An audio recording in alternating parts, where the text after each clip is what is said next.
قلبي، عاملين ايه؟ دايما تكونوا بخير. النهارده هنعمل معاكم فراخ وسبانخ ورز. بس انا الفراخ هنا يعني هسلقها. بس انا متبلاها قبل ما اسلقها. طبعا غسلتها، نقعتها وغسلتها وصفيتها، وعملت لها تتبيله كده صغيره. بشرت بصله ومعلقه صلصه جاهزه، بس جاهزه مش بتاعت العلب الجاهزه. الصلصه اللي انا كنت عاملاها معاكم، انا ما بشتغلش بالصلصه الجاهزه بتاعت العلب خالص. وحطيت ملح وسكر وفلفل اسمر وشويه كزبره ناشفه. وطبعا تبلت بيها الفراخ كلها كده. وهنحطها بقى هنحط حله على النار. طبعا هنزل بالفراخ كده هديها صدمه.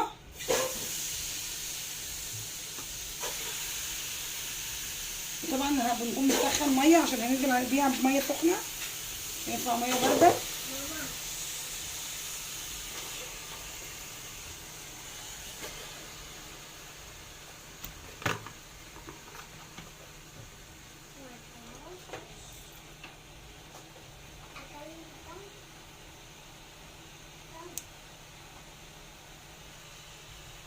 هنقلبها كده على الجنب التاني. انا هديها صدمه، انا مش هسيبها لغايه ما تشرب ميتها صدمه، وهنزل بيها بالميه.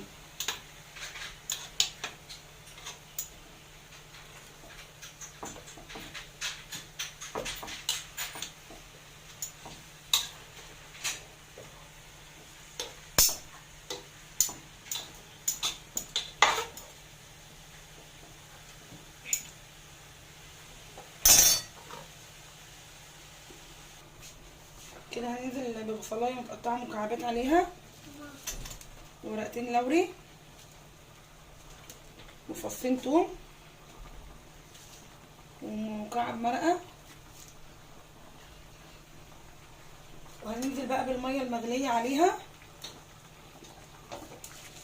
هتشربوا احلى شرب.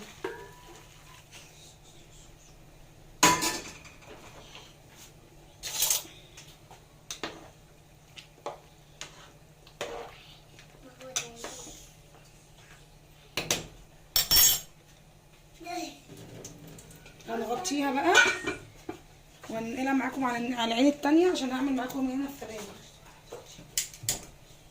هننقلها على العين التانية.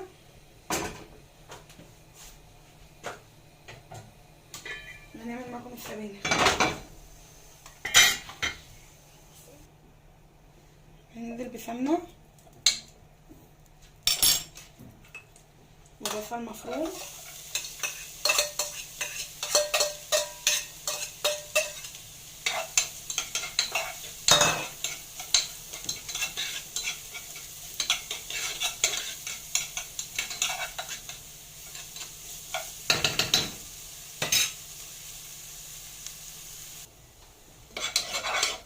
البصلة انا مش هحمرها، تدبل بس شويه كده.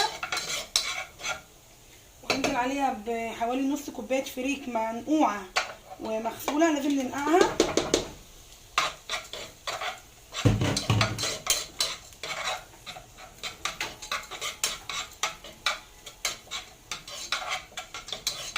لازم ننقع كوبايه الفريك او نص كوبايه زي ما انتوا حابين.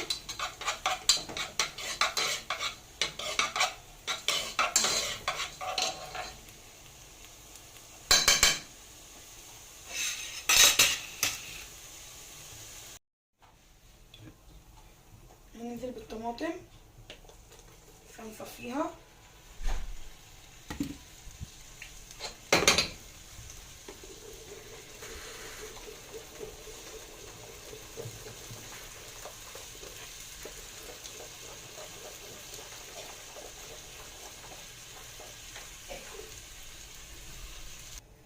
هنغطيها بقى تتسبك. هنشيل الفراخ استوت، ونحط السبانخ هنا عشان نعمل الرز.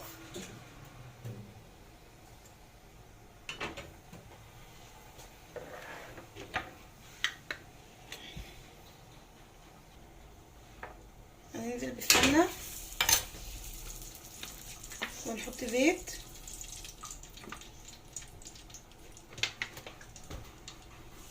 انا هعمله ابيض. انزل بالرز مغسول.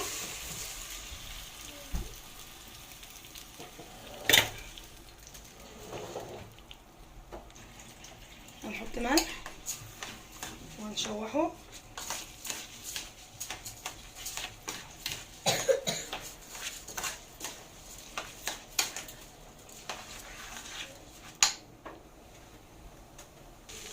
هننزل بقى بالميه.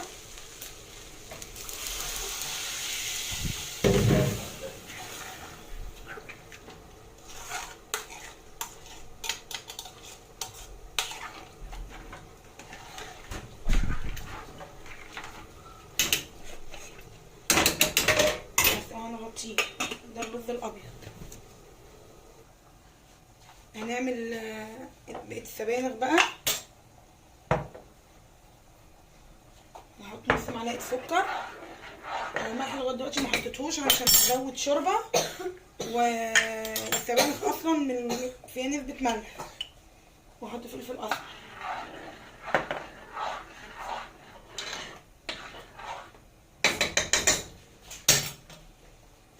هنا السبانخ غسلاها كويس ومقطعاها عليها حزمه كزبره، ما انتوا شايفينها اهي.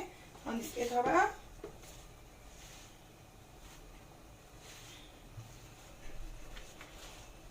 سبانخ من الخضار اللي مليان حديد. هي السبانخ بتبقى هشه كده، يعني هنحط كده لغايه الحله وهتهبط، وبعد كده نرجع نكمل الباقي.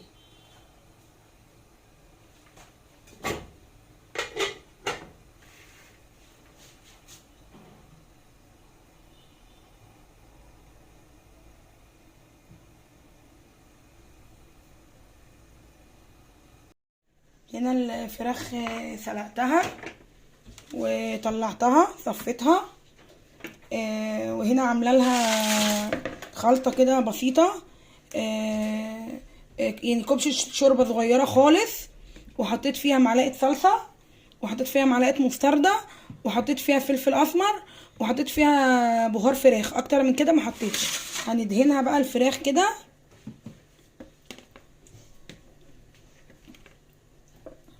هندهن الفراخ كلها من الجنبين، وهندخلها بقى على الشوايه.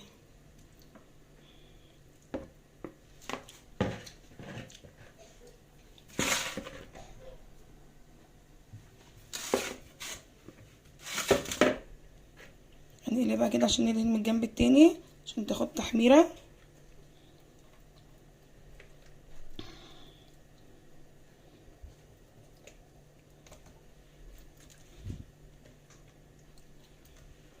عشان تبقى ناشفه.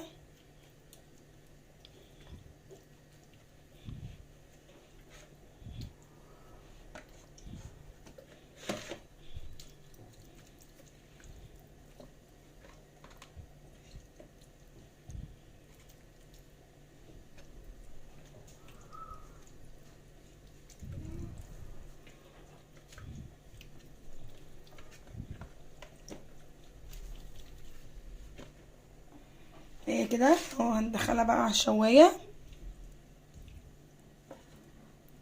ولما تاخد وش هحمر الوش التاني وهتشوفوها بقى.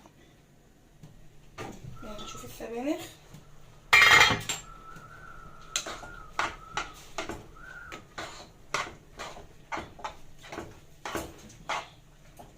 هنزودها حبه شوربه.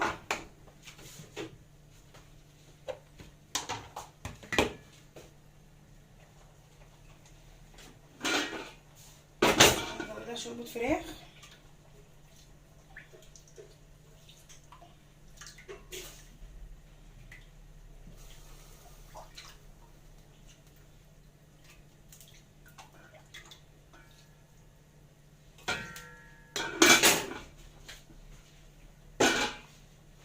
وهنحط لها حته فلفل مهروس.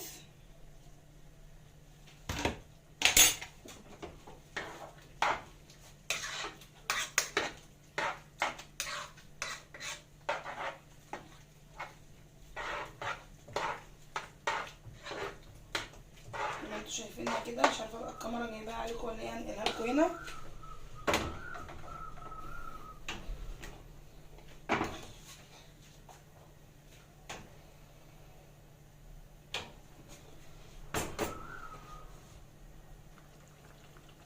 هنحط لها معلقه صلصه،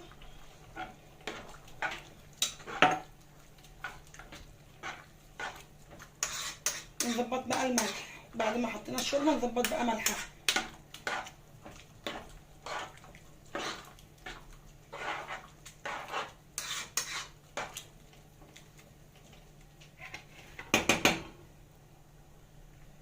نغطيها بقى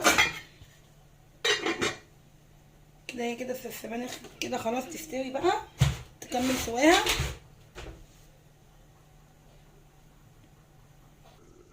هنعمل بقى تقلية السبانخ. تقلية السبانخ دي توم مهروس بكزبرة خضراء، مش بكزبرة ناشفة، بكزبرة خضراء ومعلقة سمنة.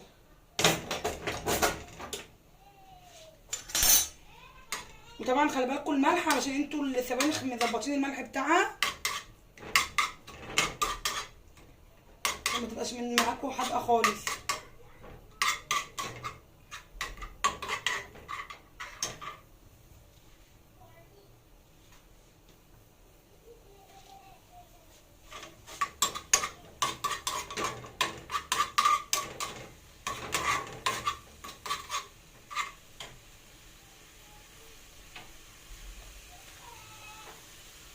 ثواني، هي كده التقليه اتحمرت. انا مش حاطه فيها دم كتير عشان هي اصلا وانا بعملها بجهزها الاول فيها دم.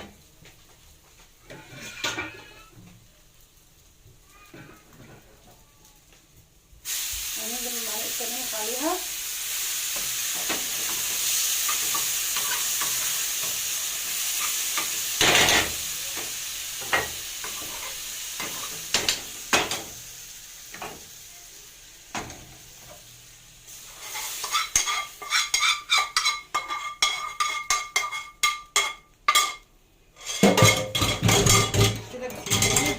جه تاخد بقى غلوه بالتقليه، وهنطفي عليها غلوه واحده كده. اهي السبانخ خلاص كده هطفي عليها، استوت. مش قادره اقول لكم على الريحه والله، كده استوت. هطفي الفراخ كده اهو، حمرتها يعني حمرتها من الجنبين زي ما انتم شايفين، محمره من الجنبين. يا ريت تجربوها، الفراخ دي هتعجبكم برضو الطريقه دي. نشوف بقى الرز برضو كده استوى. فلفل شايفينه